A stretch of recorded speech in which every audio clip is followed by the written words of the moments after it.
Assalamualaikum student. I hope that you are fine in their houses. Today we will discuss about subject, verb and object. First at all, we will discuss about subject, then verb, then object and then after pronoun. First at all, we will discuss about subject.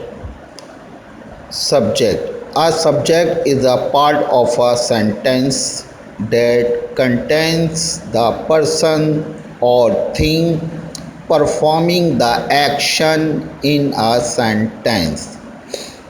Subject हमारा क्या होता है? Normally subject की definition Urdu में यह है कि एक काम करने वाले को सब्जेक्ट कहते हैं, चाहे वो किसी शख्स की सूरत में किया जाए या किसी चीज़ की सूरत में करे, वह हमारा सब्जेक्ट कहलाता है।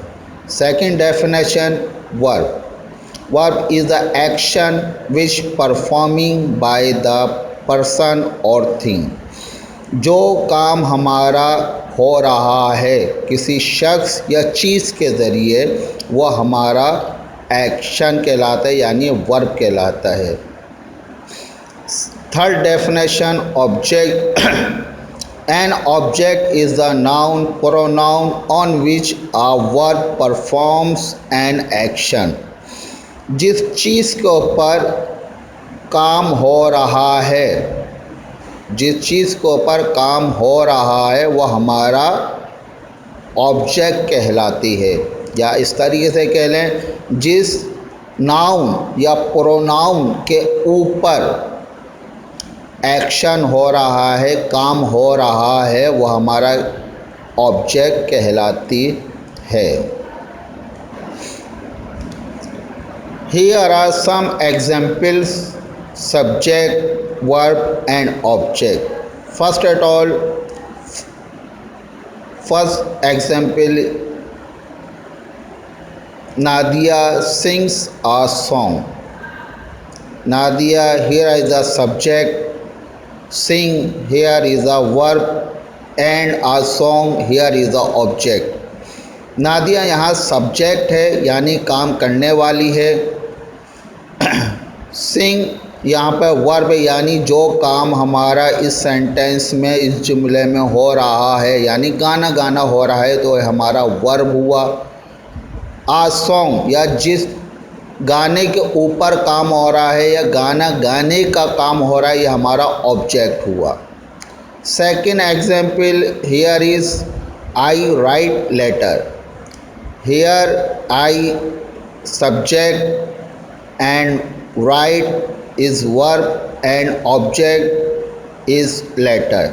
यहाँ पे आई यानी मैं, काम करने वाला हूँ, ये सब्जेक्ट हुआ।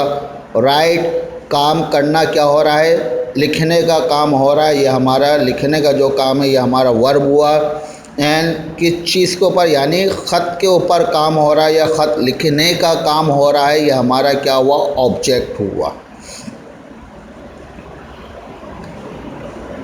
अब मैं आपको एक दफ़ा और रिपीट करवा लूँ मुख्तसरन तौर पे कि सब्जेक्ट, वर्ब, ऑब्जेक्ट हमारा क्या होता है। देखिए, काम करने वाले को, मुख्तसरन ये है कि काम करने वाले को हमारा सब्जेक्ट कहते हैं।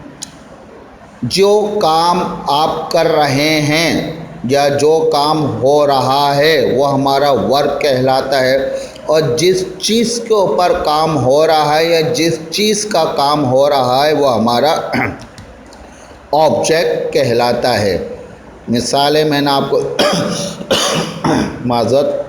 मिसालें मैंने आपको पहले बयान कर दी कि नादिया सिंग्स आ सॉन्ग, नादिया एक गाना गाती है, तो नादिया सब्जेक्ट हुई, सिंग्स वर्ब हुआ, ऑब्जेक्ट सॉन्ग हो गया। इसी तरीके से आई राइट लेटर, आई सब्जेक्ट हो गया, वर्ब राइट हो गया, ऑब्जेक्ट हमारा लेटर हो गया। Now we will discuss about pronoun. What is pronoun? Pronoun is a word which uses instead of a noun. Pronoun हमारा एक अल्फाज है जो कि नाउन की जगह पे इस्तेमाल होता है, जो कि नाउन की जगह पे इस्तेमाल। नाउन कुछ भी हो सकता है, इंसान का, जानवर का, कुछ भी, या किसी बेजान चीज़ का, किसी की जगह पर भी हमारा जो वर्ड इस्तेमाल होता है वो हमारा प्रोनाउन कहलाता है। एग्जाम्पल के तौर पर आई हो गया, वी हो गया, यू हो गया, ही हो गया, शी हो गया, इट हो गया और दे हो गया, ये तमाम हमारे प्रोनाउन हैं। There are 3 categories of pronoun। यहाँ हैं 3 कैटेगरीज ऑफ प्रोनाउन की। Number 1 first person pronoun, number 2 second person pronoun, number 3 third person pronoun. Here is chart of pronoun. और बाकी आप चार्ट ऑफ प्रोनाउन आप देख रहे हैं जो मैंने इसके ऊपर बनाया है, इसे समझ लीजिए।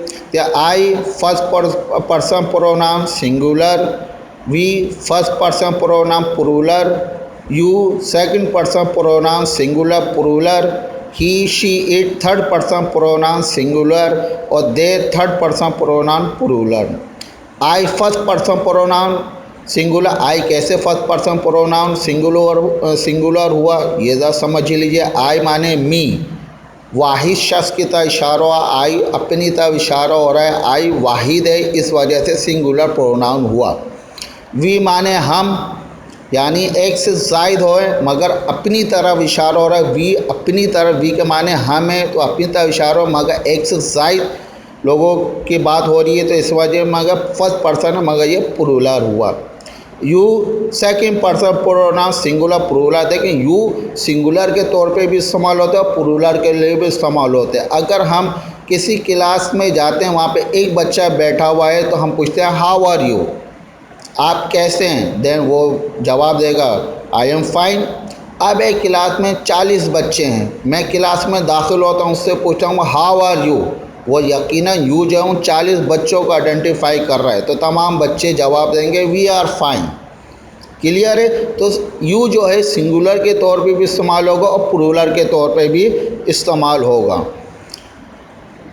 आगे बढ़ते हैं। ही शी इट, ये तीनों जो प्रोनाउन है ये हमारे थर्ड पर्सन प्रोनाउन कहलाते हैं मगर ये सिंगुलर के तौर पर इस्तेमाल है। ही वाहिद के लिए होता है, he is a good boy, है ना, ये मगर हमारा थर्ड पर्सन के लिए होता है। हम ऐसे शख्स की तरह ही वहाँ पे इस्तेमाल होता है ना, जहाँ पे कोई शख्स हमारे पास मौजूद नहीं है मगर हम उसके हवाले से बात कर रहे हैं। कोई शख्स हमारे पास मौजूद नहीं है मगर हम उस शख्स के हवाले से बात करेंगे ही इज़ अ पर्सन, या वरना हमसे वो दूर खड़ा हुआ है उसकी तरह इशारा करते हुए हम बोलेंगे he is a good boy, वो हमारे आपके दरमियान मौजूद नहीं है, हमसे दूर खड़ा हुआ है। और दो बंदे आपस में बातचीत करेंगे he is a good boy मगर सिंगुलर के तौर पर इस्तेमाल होता है, इस वजह से थर्ड पर्सन कहलाता है।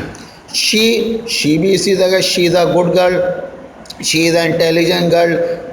क्लियर? मगर वो शी जो है वो हम दो बंदों के दरमियान या दो दोस्तों के दरमियान मौजूद नहीं है, हमसे दूर खड़ी हुई है, सही है। हम उसकी तरह इशारा करते हुए बोलते हैं कि she is a good girl या she is a intelligent girl, वो अच्छी लड़की है, वो सही लड़की है। इसी तरीके इट भी हमारा थर्ड पर्सन के लिए, थर्ड पर्सन सिंगुलर के लिए इस्तेमाल होता है। आगे बढ़ते हैं। दे थर्ड पर्सन प्रोनाउन, दे भी हमारा थर्ड पर्सन प्रोनाउन है बट ये प्लूरल के लिए इस्तेमाल होता है, यानी एक से ज़ायद शख्स के लिए दे हमारे इस्तेमाल होता है कि दो चार बंदे हमसे दूर खड़े हुए हैं, दो दोस्त आपस में बात कर रहे हैं और तीन चार दोस्त दूर खड़े हुए हैं। अब वो आपस में डिस्कशन करते हुए उन तीन चार बंदों की तरफ या एक से ज़ायद बंदों की तरफ इशारा करते हुए बोलते हैं they are clever boys, they are naughty boys, they are bad, they have bad habits, they have good habits। Clear है? तो ये हमारा जो होगा दे थर्ड पर्सन प्रोनाउन तो होता है मगर प्लूरल के लिए इस्तेमाल होता है। एक दफ़ा मैं प्रोनाउन के डेफिनेशन का मज़ीद एक्सप्लेन कर दूँगी कि प्रोनाउन हमारा वो अल्फाज कहलाता है जो कि नाउन की जगह पे इस्तेमाल होता है, उसके नाउन की जगह पे इस्तेमाल होता है। जैसे I, we, you, he, she, it, they और आगे ये उसकी 3 कैटेगरीज हो गई, first person pronoun, second person pronoun, third person pronoun, और फिर यहाँ पे इसका चार्ट बयान किया गया। स्टूडेंट्स, जो कुछ मैं आपको करवा रहा हूँ दोबारा आपसे रिपीट कर रहा हूँ और रिपीट करता रहूँगा कि बराह मेहरबानी इस लेक्चर को अच्छी तरीके से समझिए और जिस तरीके से मैं आप लोग को सीक्वेंस से करवा रहा हूँ इसी सीक्वेंस से आप अपने पास कॉपी में उतारते रहिए। अगला लेक्चर समझने के लिए ज़रूरी होगा कि आप प्रीवियस लेक्चर को घर में बैठ के अच्छी तरीके से स्टडी करें और अपने जहनों में बिठाएं। उम्मीद करता हूं कि मेरी इस लेक्चर को आपने अच्छी तरीके से समझा होगा। फिर भी अगर आपको किसी किस्म का कोई इसमें दुश्वारी हो तो आप बिला झिझक मुझसे कांटेक्ट कर सकते हैं। मैं आप लोगों को इस चीज़ के हवाले से मज़ीद गाइड करूँगा। तो इजाज़त चाहता हूँ। अल्लाह हाफिज़।